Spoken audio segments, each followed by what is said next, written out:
Hi, welcome to the One True Church. I'm Hugh Whitmore. I'm continuing today my series on decoding Revelation.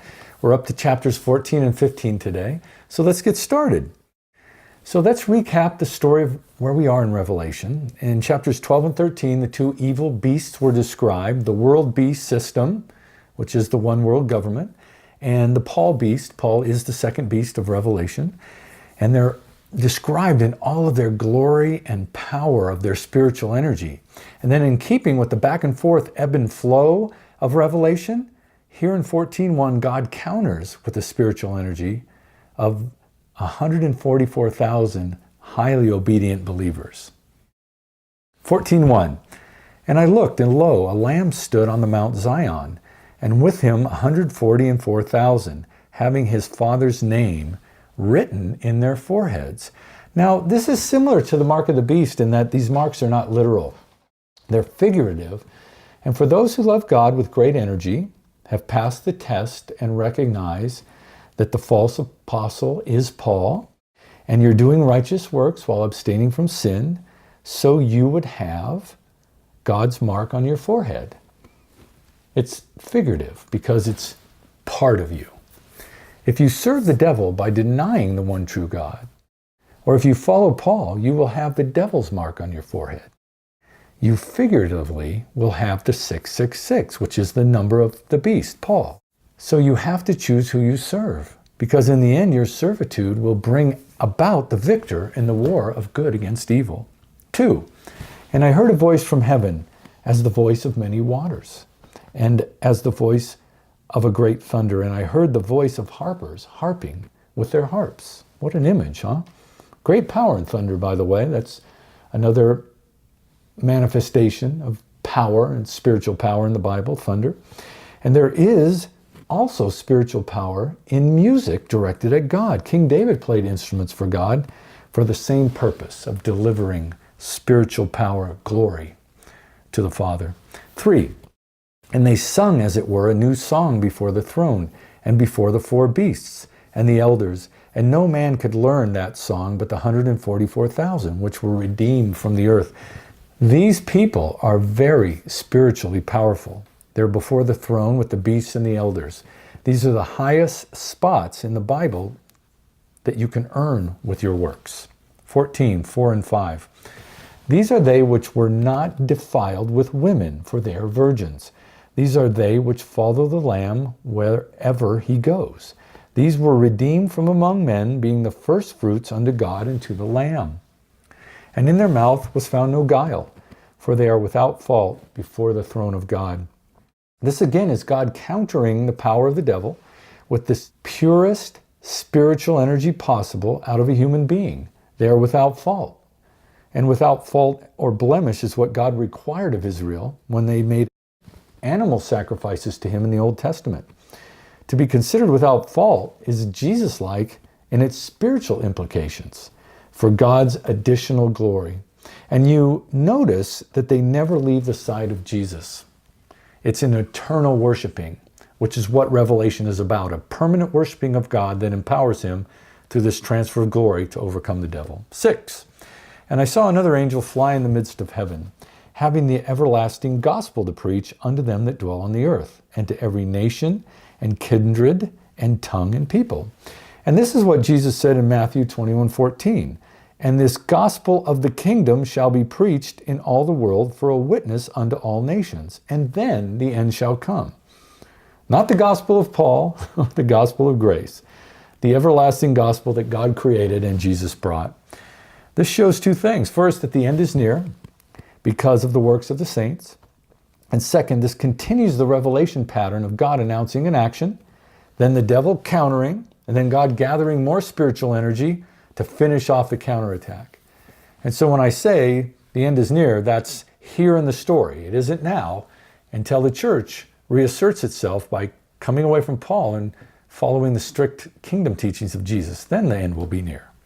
7, saying with a loud voice, fear God, and give glory to him. Glory is given to God. Power, strength, spiritual energy. For the hour of his judgment is come. And worship him that made heaven and earth and the sea and the fountains of waters. This is the pattern too. a call to the saints to give glory to God for a major action he intends, and then, following the glorifications of the saints, God fulfills the action, as in the next verse, 8. And there followed another angel, saying, Babylon is fallen, that great city, because she made all nations drink of the wine of the wrath of her fornication. So, of course, fornication is a sexual sin in the Bible, but it's also used to mean when you're whoring with other gods, what God called whoring with other gods, when you worship that other god. That's breaking the first commandment, and it's pretty much the worst sin. So Babylon is fallen. What is Mystery Babylon? To understand Babylon, we start with the beast, which is the physical apparatus, the first beast, the one world government, which controls the money and resources of the earth. They have a war machine, crime they keep up high, abortion, toxic air, water and food. All of this creates so much disease, including the fake response that the medical industry gives you with synthetic drugs that are toxic, that make you sick in some other way. This all adds up to something: spiritual, ritual worship through injury and death and confusion that create incredible, incredible worship energy for Lucifer. This is why Paul's false testimony is clearly the second beast, because Paul's false testimony was designed to become exactly what it's become: a religious apparatus that creates worship energy for the devil, because it blasphemes God's plan of eternal salvation. And it steals the worship energy of people who think they're worshiping God, but are worshiping falsely, so the devil benefits. All of the other false religions created since the introduction of sin add to this religious apparatus. And this is you, Paulines. Please come away from Paul. He's a liar, and he's there to steal your future in heaven and to take away God's plan of eternal salvation. Now, as for Babylon, a corresponding Old Testament prophecy is in Isaiah 25:7. Speaking of God, he will destroy in this mountain the face of the covering cast over all people, and the veil that is spread over all nations. This is a description of the mystery of Babylon. This veil is a spiritual grid that controls Lucifer's reign on earth. It's like electricity. Babylon is called a mystery because it's like electricity, something you can't see, a force that's invisible, like a veil over the earth. And there is a spiritual force that keeps this stolen earth under the power of Lucifer. When God's equivalent spiritual force exceeds that of the devil, the perfect and eternal kingdom will return. And that's our job in glorifying God with our works. 9. And the third angel followed them, saying with a loud voice, if any man worship the beast and his image and receive his mark in his forehead or in his hand. And so this is a reference to the second beast, Paul's false testimony. It continues, if this happens, the same shall drink of the wine of the wrath of God, which is poured out without mixture into the cup of his indignation. How about that? That's just a really strong language from our one true God. And he shall be tormented with fire, that's the transgressor, and brimstone in the presence of the holy angels and in the presence of the Lamb. This is the retribution of God, brought about by the works of the saints, that's us, to overcome the 666, or 2/3. That's what 666 is. It just means 666% of 1,000, or 66.6% of 100. It's 2/3, because that's what God's facing. He's controlling 1/3 of the power, but 2/3 of it, 666, is controlled by the world beast and the Paul beast, who has co-opted the church power. 11. And the smoke of their torment, these are the people, the wicked getting tormented, ascended up forever and ever, another eternal reference. And this will then be an eternal power source for God, no longer for Satan. And they have no rest day or night who worship the beast in his image, and whosoever receive the mark of his name. That's what you Paul believers are going to get. Please throw off the chains of Paul and return to the kingdom teachings of Jesus. 12. Here is the patience of the saints.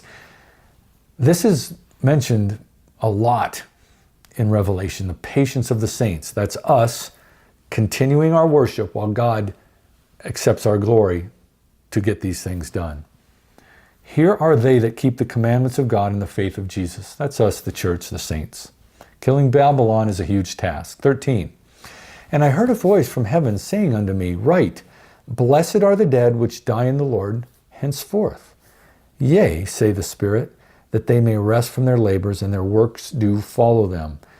Salvation only comes with this prophecy. Revelation says twice that with the fulfillment of this prophecy, salvation will be of God in Jesus. But it isn't yet. God does not fully control the afterlife. Just not yet. We have to earn this type of eternity, and how it's done is explained right here. When our works follow us to heaven. So our works follow us up there, glorify God. He builds up, he can overcome this 666 2/3. This is what Revelation is working toward, and it's an instruction to us because we're still working toward it. 14, and I looked, and behold a white cloud, and upon the cloud one sat like unto the Son of Man. That's a description for Jesus, having on his head a golden crown, and in his hand a sharp sickle. Son of Man is Jesus, and he's getting ready to kill all the sinners, which will take away all the glory sent to Satan. No sinners, no glory for Satan. Isn't that a great thought? That's why the end is so powerful. 15, and another angel came out of the temple, crying with a loud voice to him that sat on the cloud, Thrust in thy sickle and reap, for the time is come for thee to reap, and the harvest of the earth is ripe. If you don't know what a sickle is, it's an old instrument. They have mechanical harvesters now, but it's just a big curved blade at the end of a handle, and you just use it to cut down the wheat or whatever you're harvesting. And souls are being harvested now in Revelation, the wicked ones. 16, and he that sat on the cloud thrust in his sickle on the earth, and the earth was reaped. This is Jesus getting revenge for us on the evil sinners who torment us on earth. 17, and another angel came out of the temple, which is heaven. The temple did move to heaven because Jesus moved there. Jesus became the temple. There was a temple in the Old Testament, and then it came into the New Testament, still operative, but then Jesus died on the cross and became the temple, the object of our worship. We only can reach God through Jesus. He is the temple now. Then the temple moved to heaven. Okay, another angel came out of the temple, which is heaven, he also having a sharp sickle. This indicates that one of the rewards in heaven will be to revenge the sinners. That's great for those of you seeking revenge. 18, and another angel came out from the altar, which had power over fire, this angel, and cried with a loud cry to him that had the sharp sickle, saying, Thrust in thy sharp sickle and gather the clusters of the vine of the earth, for her grapes are fully ripe. How about these metaphors? Wow. 19, almost to the end of this chapter. And the angel thrust in his sickle into the earth and gathered the vine of the earth and cast it into the great winepress of the wrath of God. God's wrath in the death of the sinners appears to be an event making glory. It's really beautiful. And the winepress was trodden without the city. This is 20. And the blood came out of the winepress, even unto the horses' bridles. That's very high, by the space of 1,600 furlongs. That's 1,600 furlongs. That's amazing. A metaphor for the great power released for God that formerly again belonged to Satan. So we're getting to the end of 14. Revelation is showing us that the end of the world, the retribution of God is coming here because God feels he has the power in place by the saints and the eternal worshipers around the throne, which will then continue in chapter 15. Okay, now we're in chapter 15. 1. And I saw another sign in heaven, great and marvelous, 7 angels having the 7 last plagues, for in them is filled up the wrath of God. So for any of you trying to figure out Revelation, when it says last, it means it. This is the last part of a prophecy, though. It hasn't happened, and it won't happen until we make it happen as the church. Won't it be marvelous, though, when we see it happen because we made it happen? And we'll know. We'll know. Now we're getting to the final actions God takes to crush sin forever. Can you imagine a world without sin? Wow, and that we won't want to sin. That's another great thing. You know, 7 is God's number, and doubling it here, where it says 7 angels having 7 last plagues, it shows how God is back in control of 2/3 of the power. He has that 666, 2/3 on his side. All that is a number. It isn't evil into itself. It was a designation as a clue to us who read Revelation. that the 2/3 was on the wrong side. Now it's moving back to the right side. And it's converse, of course, to the 666 that the evil beasts controlled in the previous two chapters. Previous chapters starting with 13 and 12. 2. And I saw, as it were, a sea of glass mingled with fire, and them that had gotten the victory over the beast, that's us, the church, who understand Paul is false, and over his image, and over his mark, and over the number of his name, that's the 666, stand on the sea of glass, having the harps of God. The glass throughout Revelation, glass and jewels, you hear these things. It's a conductor of energy, and it's conducting our spiritual energy, the energy of the saints. And here it's mingled with fire, which shows that it's a ton of spiritual energy, appropriately accompanied by the saints who overcame Paul. That's us. We'll do that. Notice they also have harps, because godly music produces glory and energy for God. 3. And they sing the song of Moses, the servant of God, another great servant of God. Hopefully we can emulate that. And the song of the Lamb, another, of course, Jesus being the ultimate servant of God, saying, great and marvelous are thy works, Lord God Almighty. Just and true are thy ways, thou King of saints. See, it's the works of God that Jesus came to perform, and we're to emulate that. It's a call out to us. It's a crying out of God and Jesus in the Bible to have us recognize it's that will make eternal salvation. That will create energy to overcome the devil. And that alone should make you know that that's the most important thing to God, which should lead you to believe and understand easily that Paul is false when he comes up with this false method of salvation that has you doing nothing. And what is nothing? It's the opposite of what the entire Bible tells us to do for God. Okay. 4. Who shall not fear thee, O Lord, and glorify thy name? Glorify, to give energy. For thou only art holy. For all nations shall come and worship before thee. For thy judgments are made manifest. Manifest is shown. The power of God is his manifest energy called his glory. And this is preparing us for the kingdom, where everyone worships God, unlike the current situation on earth. The idea that every knee will bow in the Bible is misinterpreted as God being all-knowing, all-seeing, and all-powerful, which is not true.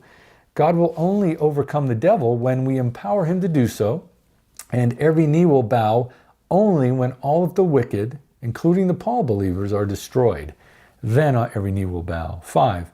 And after that I looked, and behold, the temple of the tabernacle of the testimony in heaven was open. This is the very seat of God's power. And the 7 angels came out of the temple, having the 7 plagues, 7 and 7 again, multiplied, God's numbers, power in numbers, clothed in pure and white linen, and having their breasts girded with golden girdles, another conductor of energy. Oh, what a beautiful image. Perfectly pure and perfectly powerful. These angels are going to finish this job. 7. And one of the 4 beasts gave unto the 7 angels 7 golden vials full of the wrath of God, who lives forever and ever. This is Revelation for you in a nutshell. Verse 7, it's no mistake that it says 7 angels with 7 golden vials. Those are 3 sevens. Isn't this amazing? These are the beasts that are the eternal worshipers around the throne. 8, last verse in chapter 15. And the temple was filled with smoke from the glory of God and from his power, and no man was able to enter the temple till the 7 plagues of the 7 angels were fulfilled. No man could enter the temple because the energy was too great and they would die. This must be what's behind this thematic concept throughout the Old and the New Testaments, that no man has seen God, because it's a contradiction in the Bible, because many men have seen God. Even Moses was said to have spoken to him face to face like a friend would. Many instances of people seeing God and talking to him, and God regularly appeared in the Old Testament to Israel. The phrase, I think, is borne out here. This is kind of an aside, but it's a metaphor for how no man can see God in his fully glorified version, because it's too much. We would be overcome by that energy and die. So that's chapters 14 and 15. The pattern continues. God requires spiritual energy to adequately glorify himself, to overcome sin and Satan. The saints are the drivers of salvation. That's us, the church, the one true church, not the Paul believers. Next up, 16 and 17, when the great and final judgment plays out, and Israel is named as the whore of Babylon.